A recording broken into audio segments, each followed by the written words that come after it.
नमस्कार दोस्तों, सूर्यपुत्र करण और भगवान श्री कृष्ण का ऐसा संवाद जो शायद आपने कभी देखा नहीं होगा।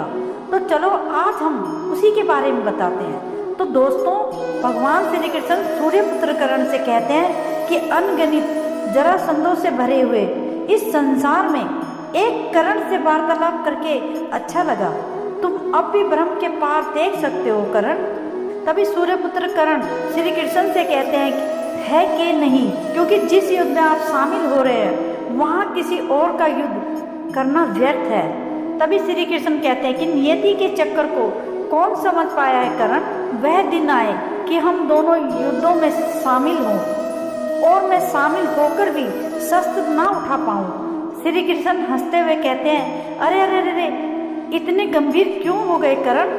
हर बात का विश्वास करोगे तो चले जाओगे, और यदि मेरी हर बात पर आप विश्वास किया तो और अधिक चले जाओगे। अब सोचने में ज्यादा समय बर्बाद मत करो करण, रथ पर बैठो करण। तभी सूर्यपुत्र करण कहते हैं कि मैं आपकी यह पहेली भी नहीं समझ पाया वासुदेव श्री कृष्ण। श्री कृष्ण कहते हैं कि हर पहेली का उत्तर हमारे चयन में होता है। पुत्र करण और भविष्य चयन पर निर्भर करता है। जीवन जीने के सदैव दो विकल्प होते हैं। एक विकल्प होता है इस पाषाण खंड की भांति, जो अपने अहंकार, अपने हट और अपनी दृढ़ता के कारण भारी और कठोर हो जाता है, जो ना अपना चुना हुआ मार्ग बदलता है और ना ही अपने विचार बदलता है। उसका शुरू इस पाषाण खंड की तरह होता है, जिसका ज्ञान पाने में ऋषि मुनि अपना सारा जीवन बिता देते हैं। कोई पाषाण खंड नहीं है, कोई मोर पंख नहीं है। यदि कुछ महत्वपूर्ण है तो कर्म, और कर्म के परिणाम कुछ महत्वपूर्ण है, जो हमारा चुना हुआ मार्ग है। अभी हंसते हुए श्री कृष्ण कहते हैं कि बहुत ज्यादा सोचते हो अंगराज करण, और बहुत समय भी व्यक्त करते हो। अब यही रहना है या आगे चले।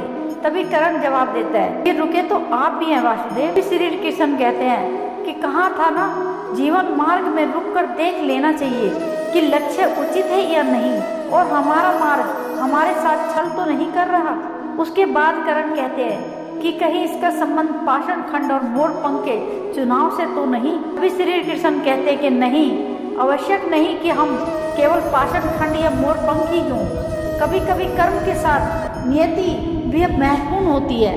हम में से कुछ पाषाण पाने के लिए नियति होते हैं, हम में से कुछ कभी कर्म के साथ निर्मित भी महत्वपूर्ण होता है। हम में से कुछ पाषाण पाने के लिए निर्मित होते हैं, पंख के लिए वायु का और निर्माण के लिए अग्नि का। तभी करण कहते हैं कि निर्माण के लिए अग्नि का, परंतु अग्नि तो सब भस्म कर देती। तभी श्री कृष्ण कहते हैं कि हाँ, परंतु यही अग्नि पवित्र भी तो करती है अंगराज करण, क्योंकि सारथी का कार्य केवल मार्ग दिखाना होता है। चयन तो रथी ही करेगा। फिर भी यदि समय आने पर चुनाव करना पड़े तो किसका चुनाव करोगे अंगराज।